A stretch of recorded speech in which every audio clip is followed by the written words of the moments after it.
যদি ওই গুন্ডা লোক পাওয়া যেতে, বেশি গুন্ডামি করো না। তোমার মতন অনেক গুন্ডা কিন্তু রাস্তায় লাশ হয়ে পড়ে থাকে। তোমার মতন অনেক গুন্ডা কিন্তু গাড়ির তলায় পড়ে থাকে। তোমার মতন অনেক গুন্ডা কিন্তু ক্যান্সারে মারা যায়। তোমার মতন অনেক গুন্ডা কিন্তু কারেন্ট শটে মারা যায়। কথা বলেন ঠিক না বেঠিক? সুতরাং গুন্ডামি করো না। একজন নামাজি ব্যক্তির পিছনে গুন্ডামি করলে পৃথিবীর সব একদিকে দিলে ওই নামাজি ব্যক্তির দোয়ার মর্যাদা আল্লাহর কাছে অনেক অনেক অনেক গুণ বেশি। আমাদের হয়তো টাকা নাই, পয়সা নাই, কিন্তু আমাদের বুক ভরা আছে কি? ঈমান। ঈমানদার ব্যক্তি একবার যদি খারাপ নজরে তাকে খোদার গজবে নিবাদিত হবা। কারে ভয় দেখাও, কারে ভয় দেখাও, কারে ভয় দেখাও? যাদের রক্ত ঠিক, যাদের জন্ম ঠিক, যাদের বাবার বিয়ে মৌলবীদেরা কবুল পড়াই হয়েছে, তারা কখন আলে মোলামা নামাজি লোকদের সঙ্গে বিয়াদবি করতে পারে না। যে কটা করে খুঁজে নিয়ে দেখতে হবে, সব কটা অবৈধ মায়ের সন্তান। ফাজলামি করার জায়গা পাও না, তাই না? চামড়া ছুলি ভালবে একদম। ফাজলামি করলে দেশটা মগের মূল্য পাওনি। যে যে যা মনে করবা তাই করবা। গণতান্ত্রিক বাংলাদেশ। কথা বলেন ঠিক না বেঠিক?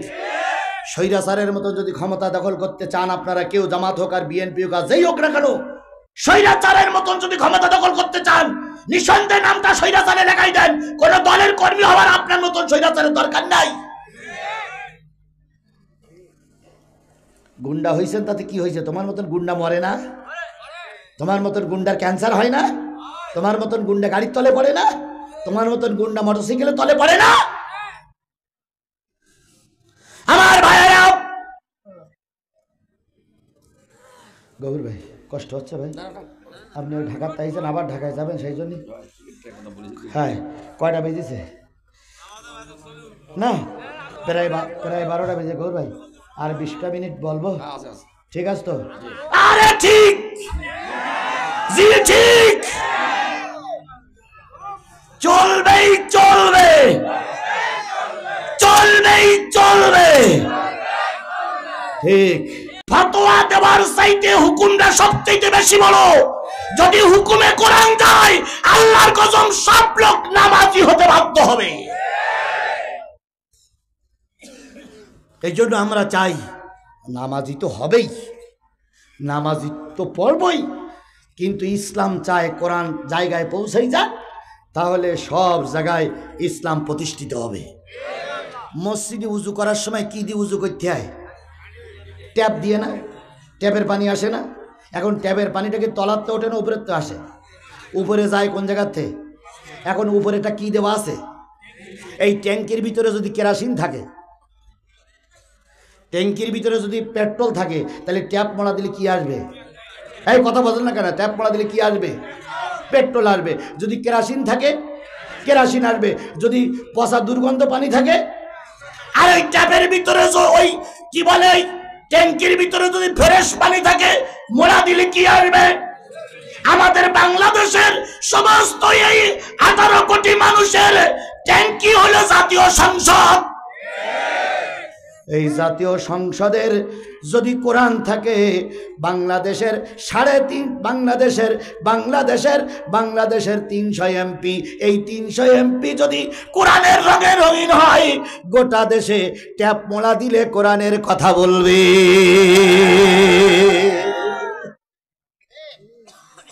বুঝলেন তো? বুঝলেন না? বুঝলেন তো? কসু কসু কসু।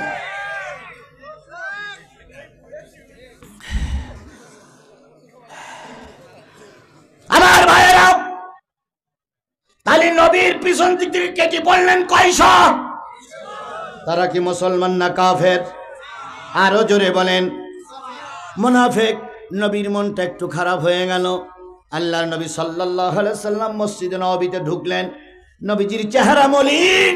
হযরত ওমর দাঁড়িয়ে বলেন, ইয়া রাসূলুল্লাহ, মদিনার মায়েদের ঘরে যখন কোনো খাবার না থাকে, বাচ্চারা যখন খাওয়ার যন্ত্রণায় ছটফট করে, মা খুব কলা কৌশল করে বাচ্চাদেরকে মদিনার মসজিদে পাঠিয়ে দেয়। আপনার সামনে বসে থাকলে 3 দিন 4 দিন 5 দিন পর্যন্ত বাচ্চাদের পেটে কোনো ক্ষুধা। আজকে আপনি সেই নবী, আপনার চেহারা মলিন, এটা মেনে নিতে পারি না। নবী গো কি হয়েছে বলবেন কি? অহুদের যুদ্ধের কথা বলতেছিলাম। অহুদের যুদ্ধে কয়জন শহীদ হয়ে গেল, কয়জন আহত হল? একজন নারী যাচ্ছিলেন অহুদের ময়দানে, বাবা যুদ্ধের ময়দানে গেছে, ছেলে যুদ্ধের ময়দানে গেছে, স্বামী যুদ্ধের ময়দানে গেছে, ভাইও যুদ্ধের ময়দানে গেছে। ওই নারী যেতে পারেন নাই। ওই নারী শুনলেন অহুদের ময়দানে তার পরিবারের সবাই মারা গেছে, তার পাশে দাঁড়ানোর মতন আর কেউ নাই।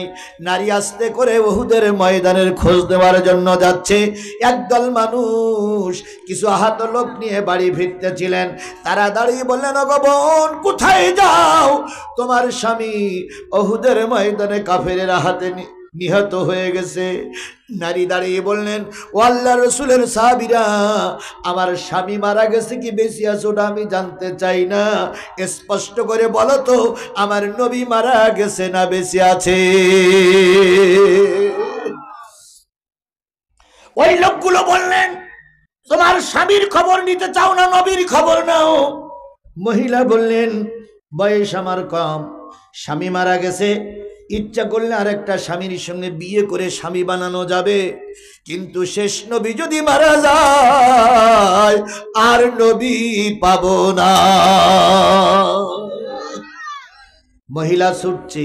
কিছু দূরে যাওয়ার পরে আরো কিছু লোকের সঙ্গে দেখা। তারা বলতেছে, ও আল্লাহর বান্দি কোথায় যাচ্ছ? কয় উহুদের ময়দানে।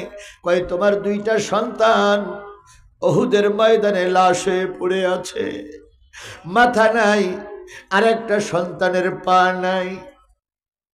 নারী কাঁদতেছে আর বলতেছে, আল্লাহর বান্দারা, বয়স এখন আমার খুব বেশি হয়নি, আল্লাহ চাইলে আমার পেটের থেকে আরো বাচ্চা দিতে পারে, আমি মা হতে পারবো, কিন্তু নবী যদি মারা যায় নবী আর খুঁজে পাবো না। বলো তো আমার নবী কেমন আছে? ওরা বলল, জানি না, তবে শুনেছে উহুদের ময়দানে নবী শাহাদাত বরণ করেছে। মহিলা আরো দ্রুত গতিতে ছুটলেন। কিছু দূর যাওয়ার পর আর একদল বলতেছে, গো বোন কোথায় যাও? উহুদের ময়দানে তোমার ভাই আর তোমার বাবা শহীদ হয়ে গেছে। নারী বললেন, ও তো আমার কোনো দুঃখ নাই, আমি শুধু রসুলের খবর নিতে চাই। যেয়ে দেখে একদল মানুষ রসুলকে ঘিরে দাঁড়িয়ে আছে, আর নিজের স্বামী, নিজের সন্তান, নিজের বাপ, নিজের ভাই লাশ হয়ে পড়ে আছে। নবীজির সামনে মহিলাটা দাঁড়ালেন।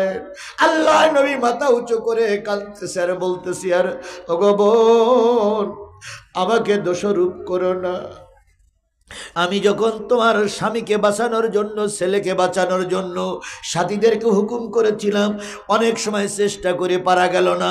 তোমার ছোট ছেলেটা যখন উহুদের ময়দানে শহীদ হয়ে যায়, আমাকে ডেকে বলেছিল, ইয়া রাসূলুল্লাহ, আমার মায়ের ছোট ছেলে আমি, আমার মা বড় আদর করে আমাকে, কোনোদিন আমার ছাড়া আমার মা খানা পিনা করে না, ইয়া রাসূলুল্লাহ আমার মায়ের কাছে আমার সালামটা পৌঁছে দিবেন, আল্লাহ যেন আমার মায়ের সঙ্গে জান্নাতের সিঁড়িটি পরিচয় করায়া দেয়। নবীজি বললেন, ওগো বোন, ওগো মহিলা, তোমার সন্তানকে বাঁচাইতে পারি নাই, তোমার ছেলেকে বাঁচাইতে পারি নাই, তোমার স্বামীরে বাঁচাইতে পারি নাই, তোমার আব্বাকে বাঁচাইতে পারি নাই, ভাইকে বাঁচাইতে পারি নাই। মহিলা তখন পাথরের মতন শক্ত হয়ে বলতেছে, ইয়া রাসূলুল্লাহ আপনিও কষ্ট দিবেন না, আমাকেও কষ্ট দিবেন না। ভাই গেছে দুঃখ নাই, বাবা গেছে দুঃখ নাই, তারপরে স্বামী গেছে দুঃখ নাই, ছেলে গেছে দুঃখ নাই, আমার জীবনের সবচেয়ে বড় সান্ত্বনা আমার সামনে আমার নবী এখনো বেঁচে আছে। সেই নবীর মুখটা মলিন, চেহারাটা মলিন। ওমর বললেন, ইয়া রাসূলুল্লাহ মুখ মলিন কেন? কই শুনুনি। কয় কি? কয় দীর্ঘদিন আন্দোলন করে ইসলাম ক্ষমতায় দাঁড় প্রান্তে যাবে, সেই সময় একদল মুনাফিক আমাদের বিরুদ্ধে ফতোয়া দিয়ে 300 লোক নেকেটি পড়িস। আমাদের দলে আছে 11 কয়শো, 700। এখন যে কি হয়? নবী বললেন, ইয়া রাসূলুল্লাহ টেনশন করবেন না, 300 কেটে পড়েছে, আল্লাহ যদি আমাদের সহায় থাকে আমরা মৃত্যুর আগ পর্যন্তই আপনার পাশে আছি। জোরে বলা যাবে না সুবহানাল্লাহ? জোরে বলা যাবে না সুবহানাল্লাহ? সেদিন 300 মুসলমান নামক মুনাফিক কেটে পড়েছিল। আজকে যে কেটে পড়বে না, এই আশা করা ঠিক নয়। আজকেও যে মুনাফিকরা আপনাদের বিরুদ্ধে ফতোয়া দেবে না এই আশা করা ঠিক নয়। ইনশাল্লাহ সেই মুনাফিকের জাতি এখনো পৃথিবীর বিভিন্ন দেশে ছড়িয়ে ছিটিয়ে আছে। আল্লাহ নবী মুখ খারাপ মুখ ভার করে যখন মেম্বারের পরে বসা, পিছন দিক দিয়ে একজন বলেন, ইয়া রাসূলুল্লাহ, একটা সুসংবাদ দিতে পারি। নবীজি বললেন, কি? কই, এই মদিনায় একটা যুবক আছে, সেই যুবকটা জীবনে কোনোদিন কারোর কাছে হার মানেনি। সেই যুবকটা যদি কালেমা পড়ি মুসলমান হয়, তাহলে মনে হয় আমাদের দলও 300 লোক গেছে, তাতে কি হয়েছে, 300 লোকের ক্ষতি মনে হয় একলাই পূরণ করতে পারবে। নবীজি বললেন, সে এখনো মুসলমান হয়নি কেন? কই, ইয়া রাসূলুল্লাহ, সে শহর থেকে অনেক দূরে থাকে, তার কাছে দাওয়াতে তাবলিগ নিয়ে কেউ যায়নি। নবীজি বললেন, তুমি আমার সামনে এসো। লোকটারে সামনে নিয়ে সেই যুবকের পরিচয় নিলেন, যেই যুবক কখনো কারোর কাছে হার মানেনি। দীর্ঘদিন যুদ্ধ হয়, এক পক্ষে ওই যুবককে ভাড়া করে নিয়ে যায়, ওই যুবক যেদিকে দাঁড়ায় সেই পক্ষের লোকদের জিত হয়ে যায়। নবীজি যুবকের নাম জিজ্ঞেস করলেন। এই সাহাবী বলেন, ইয়া রাসূলুল্লাহ, ওই যুবকের নাম হলো আমর। কি নাম? আমর। ওমর নয় কিন্তু, কি বললাম? আমর। সাবেক বংশের যুবক, মদিনার মসজিদ থেকে 10 মাইল দূরে তার বাস। এই ছেলেটি যদি কালেমা পড়ে মুসলমান হয়, আমাদের বিশ্বাস ইসলামের হাত আরো মজবুত হয়ে যাবে। 300 মুনাফিক কেটে পড়েছে, তাতে দুঃখ নাই। একটা লোক 300 লোকের কাজ করতে পারে। আল্লাহর নবী লোকেশন নিলেন। পরের দিন ফজরের নামাজ পড়ে দাওয়াতি তাবলিগ করার জন্য ওই যুবকের বাড়ি রওনা হয়ে গেলেন। হযরত আবু বকর বলেন, ইয়া রাসূলুল্লাহ, আমি আপনার সাথী হব। ওমর বলেন, ইয়া রাসূলুল্লাহ, আমি আপনার সাথী হব। নবী বললেন, না না না, কারোর সাথী হওয়ার দরকার নেই, আমার সঙ্গে আমার আল্লাহ আছে। আমার সঙ্গে কে আছে? আরো জোরে বলেন, আমাদের সঙ্গে কে আছে?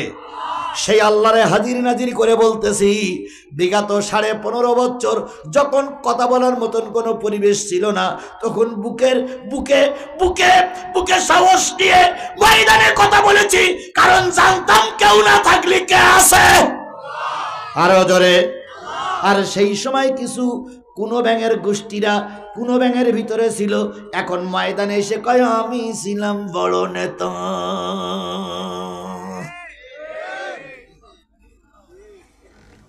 অনেক বক্তা সেই সময় মঞ্চে কোনো কথা বলতো না।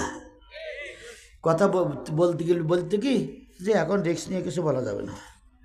আবার এখন ময়দানে এসে তারা যে কায়দায় কথা বলে, মনে হয় ওরা সব রাজমিস্ত্রি আর আমরা হলাম জোগাড়ি।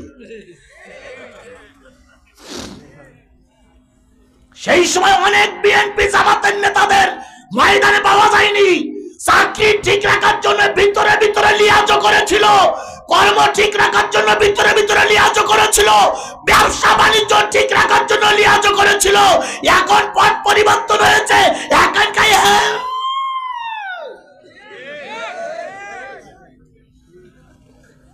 জনগণ সবাইকে চেনে। কথা বলেন, কথা বলেন, কথা বলেন। কোন বক্তা রিক্স নিয়ে ময়দানে কথা বলেছিল ওরা 5 বিবির লোক জানে। কোন বক্তা জীবনের ঝুঁকি নিয়ে ময়দানে ছিল না 5 বিবির লোক জানে। কোন নেতা ওই বাঘের মুখে কথা বলে ময়দান কাঁপাইছিল অবশ্যই জনগণ জানে। নতুন করে বলার প্রয়োজন আসে না। গফুর ভাইয়ের ভূমিকাও জনগণ জানে, আবার জামাতের আমিরি ভূমিকাও জনগণ জানে। কে জানে না? জানে না, জানে না। এখন যদি আমির সাহেব যদি বলে আমি এই করেছি সেই করেছি, কিছু লোক বলবে কি করেছিলেন আমাদের জানা আছে। আবার গফুর ভাইও যদি বলে আমি এই করেছি সেই করেছি, যদি না করি থাকে কিছু লোক বলবে আপনি যে কোথায় ছিলেন তা আমরা ভালো করেই জানি। কথা বলেন, কথা বলেন, কথা বলেন। এই জন্য যে যা করেছে যদি নিয়ত ঠিক থাকে, আল্লাহ দলের পরে লোকের পরে রহমত করুক। আর যদি নিয়তের ভিতরে খুলুসিয়াত না থাকে, আল্লাহ যেন সব ব্যবস্থা তিনি করে দেন। কার অন্তরের ভিতরে কি আছে আমি জানি। হয়তো এখানে কিছু লোক মনে মনে দোয়া করতেছে, আল্লাহ এত হুজুর মরে তাই হুজুরটা মরে না। এরাম দোয়া যদি কেউ করে তাই বুঝতে পারবো যে কি দোয়া করতেছে। আবার কিছু লোক হয়তো মনে মনে ভাবতেছে আল্লাহ সব হুজুররা বেশি আছে, আও হুজুরটা বেশি থাক। আচ্ছা, অন্তরের খবর কে জানে? আরো জোরে বলেন, কে জানে? সুতরাং বাকবাকুম করে লাভ হবে না, যার সেই খবর মালিকের কাছে আছে। মালিকের কাছে নাই? মালিকের কাছে নাই? মালিকের কাছে নাই? বলুন তো, 15.5 বছরে পুকুর দখল ছিল না ছিল না? দোকান দখল ছিল না ছিল না? জায়গা জমি দখল ছিল না ছিল না? এখন বুঝি নাই? এখনো আছে? করতেছ কারা? করতেছ কারা? নাম বলার দরকার নেই, করতেছে কারা? নিশ্চয়ই ফেরেশতা জিবরাইল আর আজরাইল নিচে নেমে আইছে, এসে ওরাই পুকুর দখল করতেছে, ওরাই দোকান দখল করতেছে, ওরাই চাঁদাবাজি করতেছে। তাহলে এক চাঁদাবাজি তাড়িয়ে যদি আর এক চাঁদাবাজি মাথা উঁচু করে, তাহলে ও চাঁদাবাজি তাড়ানোর দরকার কি? বরং ওই চাঁদাবাজি আবার ফিরে আসুক। কথা বোঝেন না? আমার কথা বোঝেন না? আমার কথা বোঝেন না? গফুর ভাই দুঃখ করে বলতেছে যে আগের সময় মাহফিলে আমার আষ্টি দেওয়া হইতো না, আমার অর্থায় আষ্টি দেওয়া হইতো না। তাহলে গফুর ভাই এখানে থাকার বড় অস্তিত্ববিহীন ছিল। এখনো যদি তাই হয়, এখনো যদি আব্দুল গফুর মন্ডলের পালাই পালাই চলতে হয়, তাহলে দেশ স্বাধীন হইলে লাভটা হইল কি? এখনো যদি চাঁদাবাজি হয়, তাহলে ওদের তারাই লাভটা হইল কি? এখনো যদি পুকুর দখল হয়, তাহলে ওদের তারাই লাভ হইল কি? সে যেই করুক, সে বাংলাদেশের পক্ষের লোক নয়। এই কাজগুলো যে করতেছে, আগামীতে আমরা দেখি দেখি রাখতেছি, বেশি বেশি রাখতেছি। আগামী অন্ধকার ঘরে যেয়ে এমন সিল মারবো যে যারা করতেছে তারা যেন মাথা উঁচু করে দাঁড়াতে না পারে। আরে হচ্ছে, চুপ করেন, আমার বলতে দেন। আমি একবার পাগল না, পাগল হলে এই মানুষে কথা বলতে পারতাম না। কে কি করতেছেন, কে কি বলতেছেন, সব তো আমি বুঝি। আমি একেবারে অবুঝ নয়। আর একটা জিনিস শুনে রাখবেন, টাকা দিয়ে অন্যান্য বক্তাদের কেনা যায়, জিহাদির কেনা যায় না। যদি মনে করেন যে আপনাদের যে টাকা দিচ্ছেন ফেরত দিতে হবে, সব টাকা ফেরত দিয়ে যাবো, তবে কথার ভিতরে কোনো ছাড়ছাড় চলবে না। সোজাসুজি কথা, ডাইরেক্ট কথা। বাঁচব যদি বাঁচি, একদিনই বাঁচবো আগের মতো নয়। লক্ষ বছর মোনাফেক হয়ে বেঁচে কোনো লাভ নাই। যে ময়দানে বাধা সৃষ্টি হয়, সেই ময়দানে জিহাদির বেগ থাকে, এটা আপনারা ভালোই জানেন। যেখানে বাধা হবে সেখানে আমার ফিট করবেন। আওয়ামী লীগের সময় হাজারো মাহফিল বন্ধ হয়েছে, আমি কমিটির বলতাম যে শুধু আমার মঞ্চে তুলে দাও, মঞ্চে তোলার দায়িত্ব তোমাদের, আর মঞ্চ দখল করে নেমে আসার দায়িত্ব আমার। কি বলিনি বলিনি বলিনি? এর ভিতরে সে লোক নাই। তাহলে যেখানে পুলিশ লীগ, আওয়ামী লীগ, ছাত্রলীগ, যুবলীগ, পাইখানা লীগ, পেশাব লীগ, সব লীগ আমার দখল করে কথা বন্ধ করতে পারেনি, আর আজকে সব এখন আবার সামনের লোক সব জিহাদির সাপোর্টে। কথা বলেন ঠিক না বেঠিক? পিছনের লোক সব জিহাদির সাপোর্টে। গফুর ভাই আমার পুরানো বন্ধু, জেলা জামাতের আমির আমার ভাই, সুতরাং এখন কথা বলতে গিয়ে ভয় পাওয়ার কোনো প্রশ্নই ওঠে না। এখন যদি কথা বলতে না পারি, কথা কি কবরে যেই বলবো? এখনই তো বলতেছি, যত দেরি হবে তত বেগ বাড়বে, একটু ঠেলা সামলাও। আজকে একদম বাস্ট করে ধুয়ে যাবো।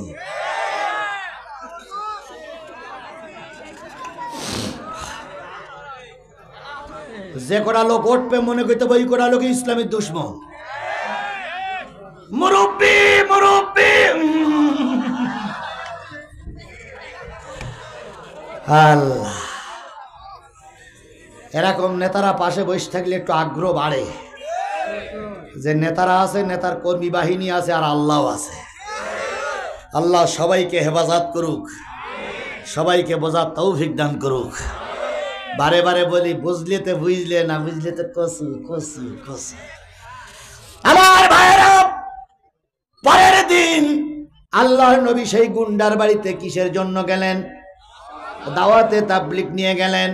10 মাইল পথ হেঁটে হেঁটে যাওয়ার পর একটা জীর্ণ শীর্ণ বাড়ি, খুব কারুকার্য খাসিত, কারণ গুন্ডা মানুষ বহুত টাকা পায়।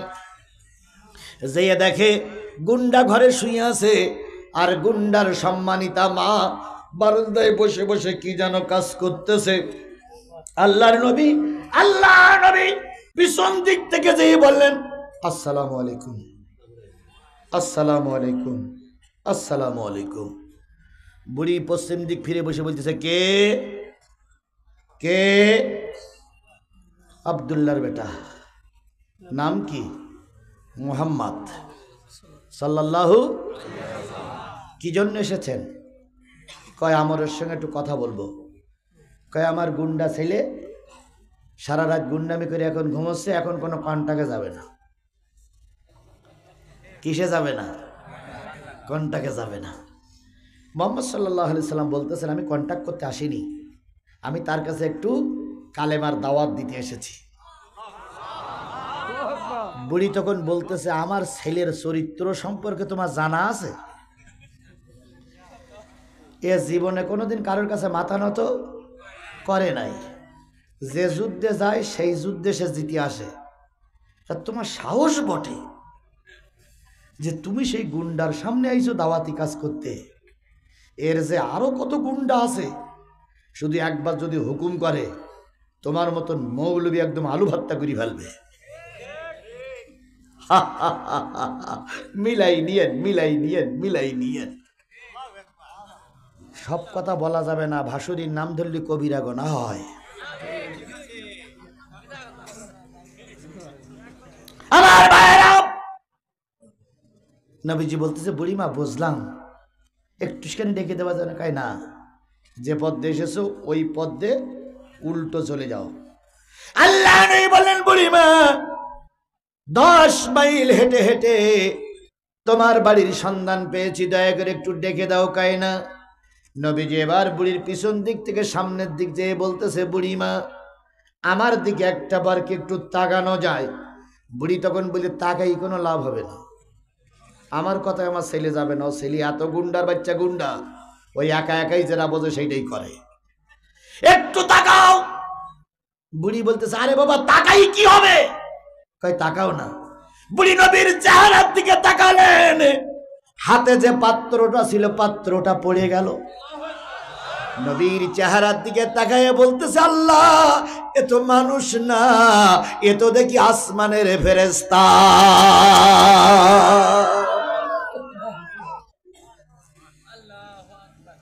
বুড়ি অপলক নয়নে মুহাম্মদের চেহারার দিকে তাকাই বলতেছে, এ বাবা তুই মানুষ না ফেরেশতা?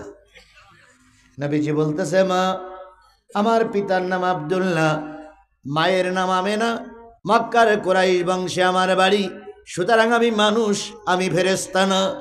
কি জন্য এসেছো? কই এসেছি তোমার ছেলেটার দাওয়াতি তাবলীগ করার জন্য। বুড়ি বললেন, বাজান রে, এই হিংস্র ছেলেটা বড় কঠিন ছেলে, এ কাউকে পরোয়া করে না। তোমার চেহারা দেখে মনে হয়েছে নিঃসন্দেহে তুমি একটা ভালো মানুষ বাজান, তুমি চলে যাও।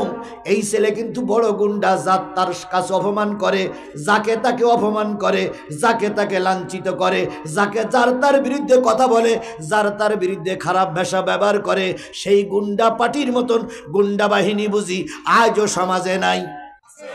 জোরে বলেন আছে না নাই? এখানেও হয়তো 2-4 জন খুঁজলি ওই গুন্ডা লোক পাওয়া যেতে। বেশি গুন্ডামি করো না, তোমার মতন অনেক গুন্ডা কিন্তু রাস্তায় লাশ হয়ে পড়ে থাকে। তোমার মতন অনেক গুন্ডা কিন্তু গাড়ির তলায় পড়ে থাকে। তোমার মতন অনেক গুন্ডা কিন্তু ক্যান্সারে মারা যায়। তোমার মতন অনেক গুন্ডা কিন্তু কারেন্ট শটে মারা যায়। কথা বলেন ঠিক না বেঠিক? সুতরাং গুন্ডামি করো না। একজন নামাজি ব্যক্তির পিছনে গুন্ডামি করলে পৃথিবীর সব একদিকে দিলে ওই নামাজি ব্যক্তির দোয়ার মর্যাদা আল্লাহর কাছে অনেক অনেক অনেক গুণ বেশি। আমাদের হয়তো টাকা নাই, পয়সা নাই, কিন্তু আমাদের বুক ভরা আছে কি? ঈমান। ঈমানদার ব্যক্তি একবার যদি খারাপ নজরে তাকে খোদার গজবে নিবাদিত হবা। কারে ভয় দেখাও, কারে ভয় দেখাও, কারে ভয় দেখাও? যাদের রক্ত ঠিক, যাদের জন্ম ঠিক, যাদের বাবার বিয়ে মৌলবীদেরা কবুল পড়াই হয়েছে, তারা কখন আলেম ওলামা নামাজি লোকদের সঙ্গে বিয়াদবি করতে পারে না। যে কটা করে খুঁজে নিয়ে দেখতে হবে, সব কটা অবৈধ মায়ের সন্তান। ফাজলামি করার জায়গা পাও না, তাই না? চামড়া ছুলি ভালবে একদম ফাজলামি করলে। দেশটা মাগের মূল্য পাওনি, যে যে যা মনে করবা তাই করবা। গণতান্ত্রিক বাংলাদেশ, কথা বলেন ঠিক না বেঠিক? স্বৈরাচারের মতো যদি ক্ষমতা দখল করতে চান আপনারা, কেউ জামাত হোক আর বিএনপি হোক আর যেই হোক না কেন, স্বৈরাচারের মতন যদি ক্ষমতা দখল করতে চান, নিঃসন্দেহে নামটা স্বৈরাচারে লেখাই দেন। কোন দলের কর্মী হওয়ার আপনার মতন স্বৈরাচারের দরকার নাই।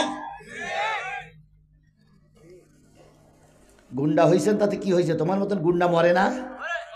তোমার মতন গুন্ডার ক্যান্সার হয় না? তোমার মতন গুন্ডা গাড়ির তলে পড়ে না?